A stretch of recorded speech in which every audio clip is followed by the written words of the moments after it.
Aquí comienza Entendiendo los Tiempos. Con ustedes, su anfitrión, Eduardo Saladín.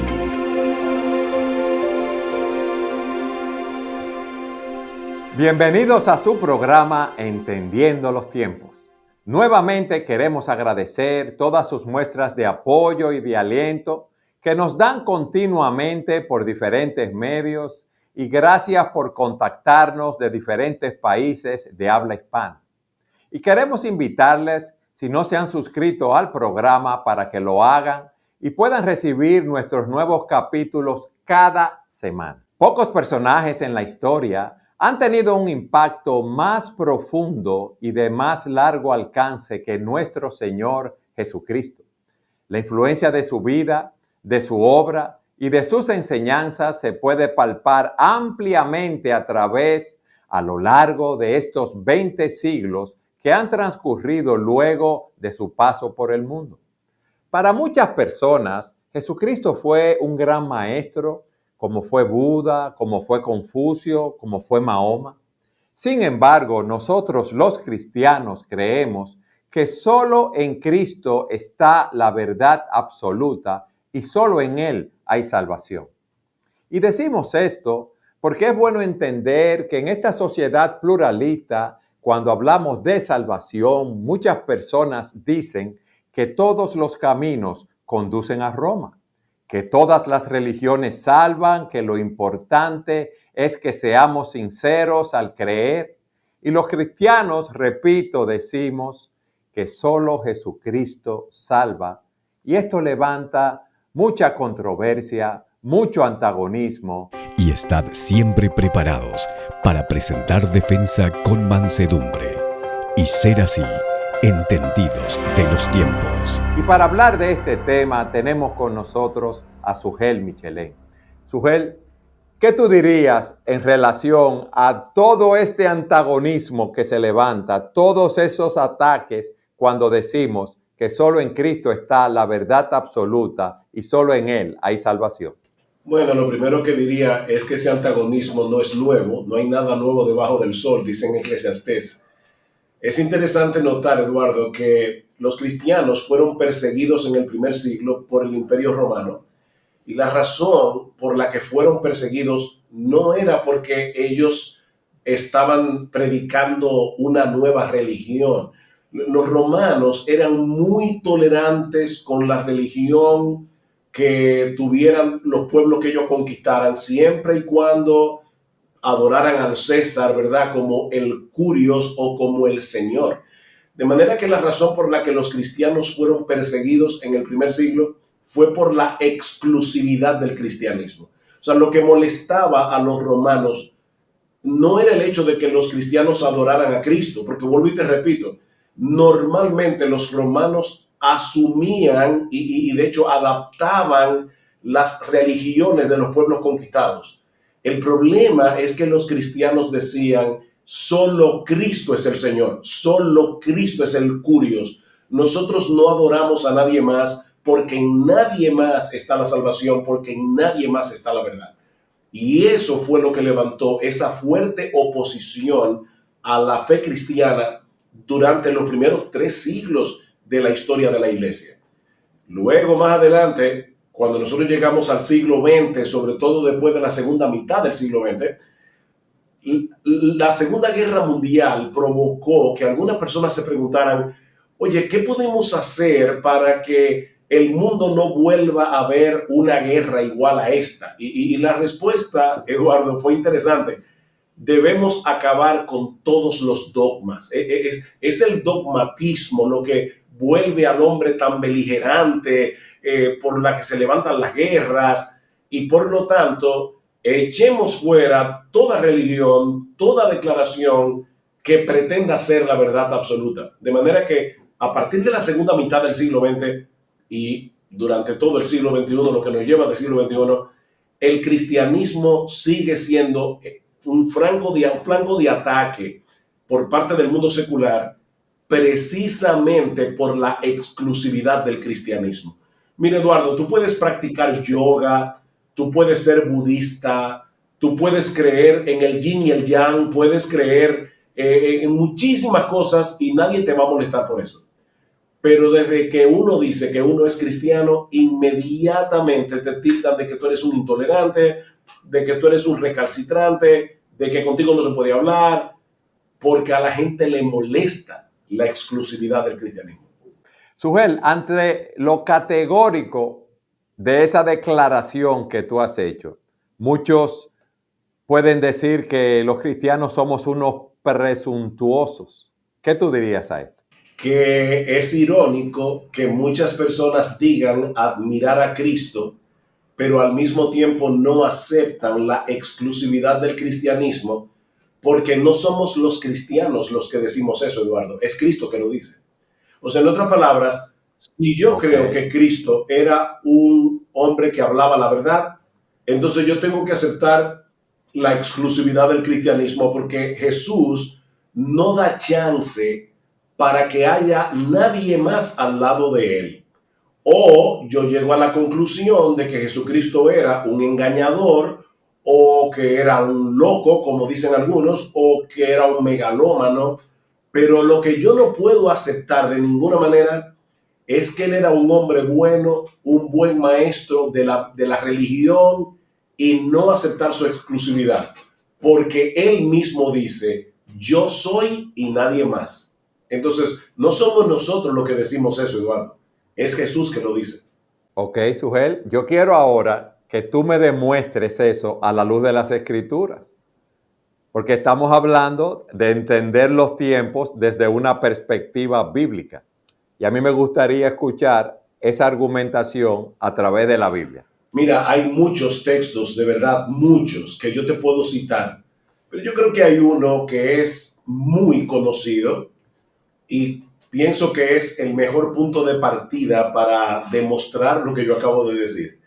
En Juan 14:6, el Señor está lidiando con la tristeza de los discípulos porque Él les ha dicho que se va, pero le dice, no se preocupen, yo voy a volver por ustedes y voy a prepararles un lugar para vosotros. Y Tomás le pregunta al Señor, nosotros no sabemos a dónde vas, ni tampoco sabemos el camino.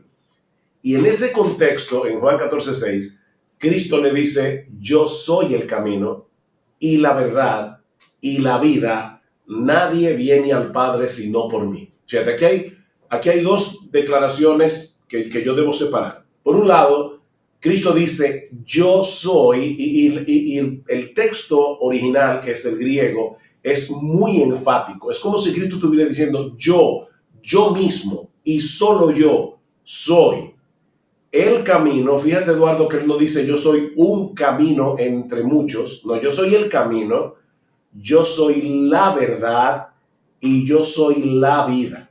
Ya con eso es suficiente. Pero por si todo eso fuera poco y si alguien no entendió, luego el Señor añade, nadie viene al Padre sino por mí. De verdad, ¿tú lo quieres más exclusivo? O sea, definitivamente Cristo no da lugar para que tú le pongas al lado a nadie más. Él es el camino, Él es la verdad, Él es la vida. Y yo creo que sería interesante, Eduardo, poder desglosar esas tres declaraciones por separado. El camino, ¿qué significa eso? Yo soy la verdad. ¿Qué significa eso? Yo soy la vida. Tú mencionabas hace un momento. Eso es vital, Sugel, para poder entender el planteamiento, el poder desglosar que Él es el camino, la verdad y la vida. Yo no sé si tú te acuerdas, Eduardo, pero hace muchos años, cuando tú y yo éramos pastoreábamos juntos IBCJ, y estábamos en nuestros primeros años como iglesia, vino un predicador invitado y ese predicador contó una anécdota interesante. Él dice que él predicaba la palabra en su iglesia y que había una señora del barrio que iba a la iglesia de él, pero no era creyente. Y una de las cosas que le molestaban a la señora era precisamente la exclusividad del cristianismo, del verdadero cristianismo. El asunto es que, yo no sé si te acuerdas de eso, pero dice que este pastor va al correo y se encuentra con esta señora. Y la señora le dice, usted, pastor, mire, yo entré por aquella puerta, usted entró por esta otra puerta, y sin embargo, los dos estamos en el correo. Y eso es exactamente lo que yo le digo, que hay varias puertas. Y entonces este pastor le dijo, muy irónicamente, le dijo, sí señora, pero cuando yo me muera, yo no quiero llegar al correo, yo quiero llegar al cielo. Y la única puerta para llegar al cielo y el único camino es Jesús. Y eso es exactamente lo que el Señor está diciendo aquí. De hecho, si te acuerdas, en Juan 10, unos capítulos antes de Juan 14, Cristo dice, yo soy la puerta. El que por mí entrare será salvo. Los que vinieron antes de mí son ladrones y salteadores. O sea, solo yo soy la puerta. Si tú no entras por mí, tú no vas a llegar al Padre. Y ahora Cristo dice, no solamente que Él es la puerta, Él dice, yo soy el camino para poder llegar al Padre. O sea, Él no dice simplemente, y esto es importante, yo vine al mundo para mostrarle al hombre cuál es el camino hacia la verdad. No, Él no dijo eso. Él no está diciendo, yo vine para señalarles por dónde ustedes deben encaminar su vida para llegar a Dios. No, Él está diciendo, yo soy el camino. O sea, a menos que tú no tengas una relación conmigo personal, tú no vas a llegar al Padre, porque el camino soy yo. Esa es la idea de esa expresión. Sugel, eso entonces descarta de inicio todos los otros caminos de todas las otras religiones. Oye esta declaración. Y me llama la atención, mira, me llama la atención, Sugel, ¿cuántas personas están tomando otros caminos que su fin es camino de muerte y no de vida? Yo voy a demostrar en un momento por qué solo Cristo es el único camino al Padre. Pero quiero darte otra declaración. Juan 8. Yo soy la luz del mundo. El que me sigue no andará en tinieblas, sino que tendrá la luz de la vida. O sea, fíjate, Cristo está diciendo, primero, que Él no es la luz de un grupo en particular. Yo soy la luz del mundo. En el mundo entero, Eduardo, no hay otra luz fuera de Cristo. Pero no solo eso. Él dice, el que me sigue no andará en tinieblas.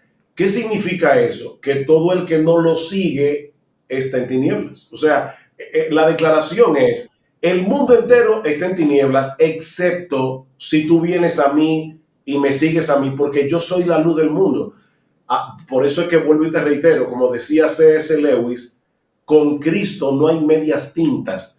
O tú aceptas que Él era quien Él decía ser, o tienes que rechazarlo como un engañador, como un megalómano o como un loco. Es que no hay otra posibilidad, Eduardo. Tú no puedes decir que Él era un buen hombre, un buen maestro, o como yo dije cuando yo no era creyente y alguien me preguntó, ¿qué tú crees acerca de Jesús? Y yo con ese aire intelectualoide le respondí, Jesús fue un gran hombre, un adelantado para su época. No, Él no fue ningún adelantado, o Él era quien Él decía ser, o yo no debo creer en Él, yo debo rechazarlo con toda la fuerza de mi corazón. De paso, ¿por qué yo insisto en lo que Él decía ser? ¿Qué es lo que Cristo decía de sí mismo? Que Él es Dios y Él es hombre. De manera que Él es la segunda persona de la Trinidad que se ha hecho hombre para pagar la deuda que nosotros tenemos con la justicia de Dios y vivir la vida de perfecta obediencia que ni tú ni yo podíamos vivir. Entonces, la razón por la que Cristo es el único camino no es porque sus enseñanzas son superiores a las de Lao Tse, a las de Buda, a las de Confucio, a las de Mahoma. No es porque sus enseñanzas son superiores, sino porque Él es el único Dios encarnado, el único, y por lo tanto no hay otro camino al Padre fuera de Jesús. Sí, como dice la Escritura, ¿verdad? No hay otro camino, no hay otro nombre, no hay otro mediador, no hay otro nombre dado a los hombres en el cual puedan ser salvos, solamente en el nombre de Jesús. O sea, fíjate, el camino no es una filosofía, el camino no es una doctrina, el camino no es una religión, el camino es una persona. Es una persona que vivió una vida de perfecta obediencia a la ley de Dios y luego murió en la cruz porque iba a salvar a un montón de personas que habían violado continuamente esta ley. De manera que lo que sucede con Cristo es que cuando yo confío en Él, cuando yo creo en Él, su justicia perfecta es puesta en mi cuenta por medio de la fe sola. Así que Él es el único camino. Sujel, y si es el único camino, entonces es la única verdad, porque vamos a decirlo así, la verdad que él proclama es la verdad verdadera, valga la redundancia. ¿Qué es esa verdad, Sujel? Yo creo que la mejor interpretación de ese pasaje lo encontramos en el mismo Evangelio de Juan. En el capítulo 1, versículo 1, Juan dice, en el principio era el verbo, la palabra, el logos, y el verbo era con Dios, y el verbo era Dios. Y luego en el versículo 14 de Juan 1 dice, y aquel verbo fue hecho carne y habitó entre nosotros y vimos su gloria, gloria como del unigénito del Padre, lleno de gracia y de verdad. O sea, fíjate, él es la palabra de Dios y por lo tanto toda la verdad que Dios nos enseña nos guía hacia Jesús. Eso es lo que está diciendo Juan. Y esa verdad, ese logos, esa palabra se hizo carne. Cuando un judío escuchaba esta declaración de Juan, pensaba inmediatamente en Génesis 1.1. ¿Qué dice Génesis 1.1? En el principio creó Dios los cielos y la tierra. Y la pregunta es, ¿y cómo creó Dios los cielos y la tierra? Por medio de su palabra. De manera que cuando Juan dice, en el principio era la palabra de Dios, el judío sabía inmediatamente que lo que Juan está diciendo es que Jesucristo es esa palabra poderosa de Dios por medio de la cual Dios actúa para crear y para salvar.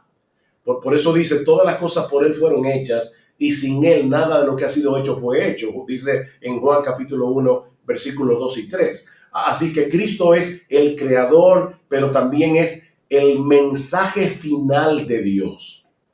De hecho, en Hebreos 1, una carta del Nuevo Testamento, dice, Dios, habiendo hablado muchas veces y de muchas maneras a los padres por los profetas, en estos postreros días nos ha hablado por el Hijo. El Hijo es el mensaje final de Dios, porque al final de cuentas, toda la palabra de Dios converge en la persona de Jesucristo. Ahora, ¿y qué si el que escuchaba eso era un griego o un romano y no un judío? En el principio era el Logos. Bueno, acuérdate que Juan escribió su evangelio en la ciudad de Éfeso.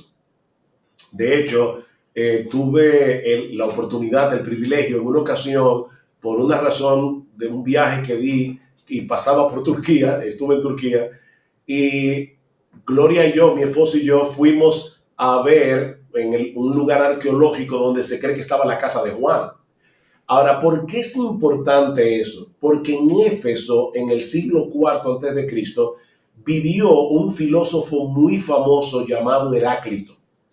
Y Heráclito decía que es impresionante ver cómo todas las cosas de este universo estaban en un constante movimiento y sin embargo, este mundo, este universo no es un caos, sino un cosmos, es decir, un sistema ordenado. Y la pregunta que se hacía Heráclito es, ¿cómo puede ser eso posible? Su respuesta fue esta: hay una razón universal, impersonal, que gobierna todas las cosas. ¿Y sabes, Eduardo, cómo le llamó Heráclito a esa razón impersonal que gobernaba todas las cosas? Le llamó Logos. Exactamente. ¿Cómo le llamó Logos? Entonces, si el que está leyendo el Evangelio de Juan no es un judío, sino un griego, Heráclito fue un filósofo muy famoso para los griegos y él va a pensar inmediatamente, lo que Juan está diciendo es que ese Logos no es una razón impersonal, es una persona divina que se llama Jesucristo. Entonces, ese Logos es el que mantiene todo este universo funcionando como debe ser. Es por eso, Eduardo, que Jesucristo no es únicamente una verdad religiosa. Jesucristo es la verdad. Cuando tú quieres interpretar la vida, cuando tú quieres interpretar de dónde venimos, por qué estamos aquí, cuál es el propósito de nuestra existencia, y tú sacas a Jesús de la ecuación, ya tú te vas a extraviar. Tú no vas a llegar a la verdad. Así que Él no es únicamente la verdad religiosa, por decirlo de alguna manera. Jesucristo es el catalizador de toda la verdad, hermano. Toda la verdad. Porque Él es el creador de todo y Él es el que gobierna la creación. Como de hecho dice Pablo Todo. en Colosenses capítulo 1. Dice que Él es el que mantiene la cohesión de todo lo que existe. Increíble. Así que en Él están escondidos todos los tesoros de la sabiduría y del conocimiento. Toda persona que rechace a Jesús, por más educado que sea, y puede ser inteligente, Eduardo, yo no estoy diciendo que son personas que no tengan inteligencia, no. Hay muchos incrédulos que son súper inteligentes. El problema es que les falta el lente necesario para poder contemplar la vida desde una óptica correcta. Jesucristo es la verdad. Es así, Sujel. Jesucristo es el camino, como tú has dicho. Jesucristo es la verdad. Yo quiero que tú nos expliques ahora este término y la vida. Porque yo estoy vivo. ¿Qué significa Otra eso? vez, volvamos a Juan, porque fíjate, la Biblia se interpreta ella misma. En el capítulo 1, que yo te acabo de citar, dice lo siguiente. Voy a repetir de nuevo. En el principio era el verbo era con Dios, Sí. el verbo era Dios, en él estaba la vida y la vida era la luz de los hombres. Y ahí es que dice, todas las cosas por él fueron hechas y sin él nada de lo que ha sido hecho fue hecho. Juan está diciendo, en él está la vida. Jesucristo es la vida. Y esa es una declaración que se repite una y otra vez en el Evangelio de Juan. Por ejemplo, dice, en él estaba la vida, dice Juan. Más adelante en Juan 10, 17, dice, por eso me ama el Padre, porque yo pongo mi vida para volverla a tomar. Nadie me la quita, sino que yo de mí mismo la pongo. Tengo poder para ponerla y tengo poder para volverla a tomar. Y luego en Juan 11, yo soy la resurrección y la vida. El que cree en mí, aunque esté muerto, vivirá. Luego en Juan 6, de cierto digo, el que cree en mí tiene vida eterna. Yo soy el pan de vida. Así que si bien es cierto que los hombres que no conocen a Jesús están físicamente vivos, la verdad es, Eduardo, que están espiritualmente muertos. Y eso lo que quiere decir es que ellos no tienen entendimiento espiritual y que están separados de Dios, que es la fuente de la verdadera vida, de la vida que en verdad es vida. Cristo dice, yo vine para que tengan vida y para que la tengan en abundancia. Y en primera de Juan 5, el que tiene al Hijo tiene la vida, el que no tiene al Hijo no tiene la vida. O sea, es indudable que la vida está en Jesús y solo en Jesús. Como nosotros los cristianos estamos escondidos en Él, por eso es que ahora estamos vivos. Es como, te lo voy a poner de esta manera, Eduardo. ¿Qué pasa cuando yo corto la rama de un árbol? ¿Qué sucede? Bueno, el árbol se seca, esas ramas se secan inmediatamente, porque la savia que fluye ya no fluye a esa rama a través del tronco. Bueno, Jesús es la savia de la vida. Si yo no estoy conectado a Él por la fe, yo no tengo vida espiritual. Yo tengo vida física y yo puedo moverme en este mundo físicamente, pero yo no tengo vida espiritual. Yo estoy separado de Dios.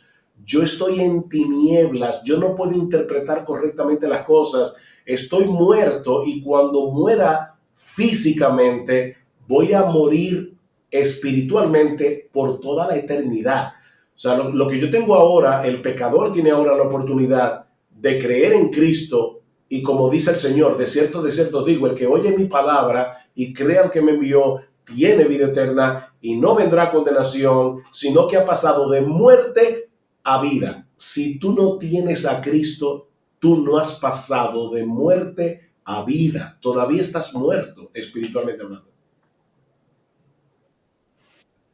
Sujel, pero como decíamos al inicio, hay muchas personas siguiendo muchas corrientes filosóficas y de pensamientos y religiones que los están llevando entonces a un Bueno. camino de muerte. Fíjate lo que dice el texto que tú leíste. Yo soy el camino, la verdad y la vida. Nadie viene al Padre si no es por mí. Entonces, son muchas las personas que están muriendo sin haber seguido ese camino, esa verdad y esa vida. No, que yo es me voy a ir Jesucristo, más lejos, Eduardo. Hay muchas personas que creen, entre comillas, en Jesús y también van camino al infierno.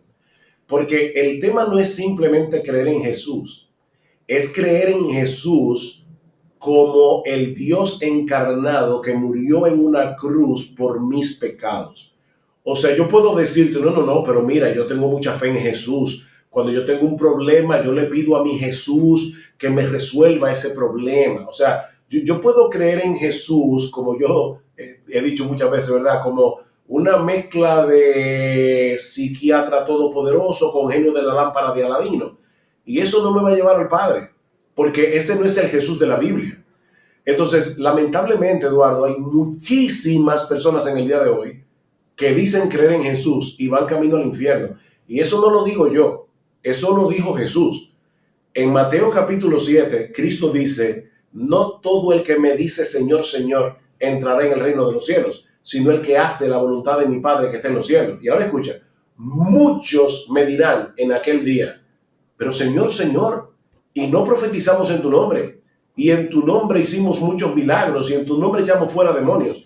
Y yo les declararé, nunca os conocí, apartaos de mí, hacedores de maldad. Estas personas le llamaban a Cristo Señor. Estas personas hacían cosas extraordinarias, no en el nombre de Mahoma, en el nombre de Jesús. Y no eran cristianos. Dice, yo nunca los conocí. No fue que ellos eran cristianos y se descarriaron. No, yo nunca los conocí. Ustedes nunca fueron míos. Porque ustedes no aceptaron de mí lo que yo decía de mí. ¿Cuántas personas, Eduardo, dicen que creen en Jesús y sin embargo no creen que merecen el infierno por sus pecados? Pero Cristo dice que Él no vino a sanar a justos, sino a pecadores. Él no vino a salvar a los que se creen justos. Sin embargo, hay un montón de gente que cree que por su buena obra va a llegar al cielo. Y sin embargo, al mismo tiempo dice que creen en Jesús. No, óyeme, amigo, mira, si tú estás viendo este programa, si tú crees que por tus buenas obras, por tu decencia, por tu moral, por la forma como tú llevas a cabo tus deberes religiosos, tú vas camino al cielo, tú no crees en Jesús. Porque Jesús vino a salvar a personas que saben que son impotentes, que saben que no se pueden salvar si no es por Él, de ninguna otra manera. Sujel, eso que tú has dicho, para nosotros, para todo ser humano, es humillante en el sentido de que uno piensa que tiene que aportar algo en su salvación, que no puede ser que yo esté muerto en delitos y pecados, no puede ser que yo no pueda hacer nada en ese sentido para contribuir en nada para mi salvación, porque eso es humillante para nosotros. Y es humillante para tantas personas, ¿verdad?, llenas de orgullo, que se creen que son buenos, que le digan, tú eres un pecador, tú has transgredido la ley de Dios. Eso que tú estás diciendo, todos vamos camino a una condenación eterna, que solamente en Cristo hay salvación. ¿Tú te acuerdas lo que dice Proverbios 14? Que hay camino que al hombre le parece derecho, pero su fin es camino de muerte. Mira, Eduardo, una de las mentiras más mortales que una persona puede creer es que es la sinceridad de mi fe la que me salva. No es la sinceridad de mi fe. De hecho, ni siquiera es el hecho de que yo tenga una gran fe. Es el objeto de mi fe. Yo puedo tomarme un veneno creyendo sinceramente que es jugo de naranja. Y el hecho de que yo crea así es, con todo el corazón que me estoy tomando un jugo de naranja recién exprimido, no le va a quitar al veneno su potencia letal y me va a matar. Porque no es la sinceridad, Eduardo, es el objeto de la fe. Y el único objeto correcto de fe es Jesucristo. En ningún otro hay salvación. Dice Hechos 4. En ningún otro hay salvación. Porque no hay otro nombre bajo el cielo dado a los hombres en el que podamos ser salvos. Y en 1 Timoteo 2 Pablo dice, hay un solo Dios y hay un solo mediador entre Dios y los hombres, Jesucristo hombre. No hay otro mediador, no hay otro mediador, no hay otro. Y tenemos que insistir en eso. Es solo Jesús. Sujel, al inicio decíamos que para muchas personas es chocante cuando uno habla de la exclusividad de Jesús como el camino, la verdad y la vida. Y muchas personas lo que hacen, que nos tildan de orgullosos, de prepotentes. Y muchos dicen en el lenguaje diario, ustedes creen que tienen a Dios agarrado y que son los únicos que se van a salvar, pero a la luz de lo que tú nos has explicado, esa es una realidad. Y a mí me gustaría, en el minuto que nos queda de programa, que tú des una última exhortación en este sentido. Ok, una cosa es que nosotros proclamemos la exclusividad del cristianismo y otra cosa es que seamos unos odiosos, irrespetuosos.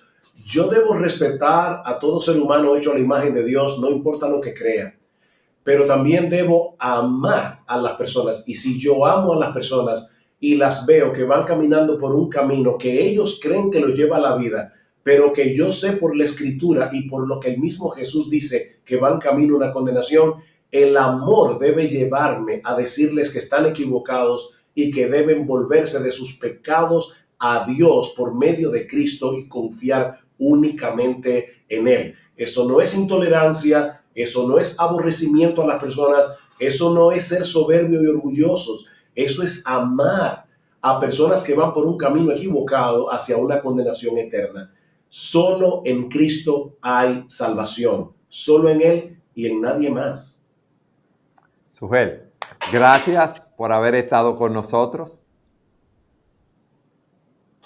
Es un placer, Eduardo, y más con un tema como este, de lo que estamos hablando aquí, depende la eternidad de un ser humano. Estamos hablando aquí de algo de lo que depende la vida y la muerte. Entonces, gracias de verdad por la oportunidad de nuevo de poder tratar un tema tan vital como este. Y gracias a todos ustedes por habernos acompañado en un programa más de Entendiendo los Tiempos.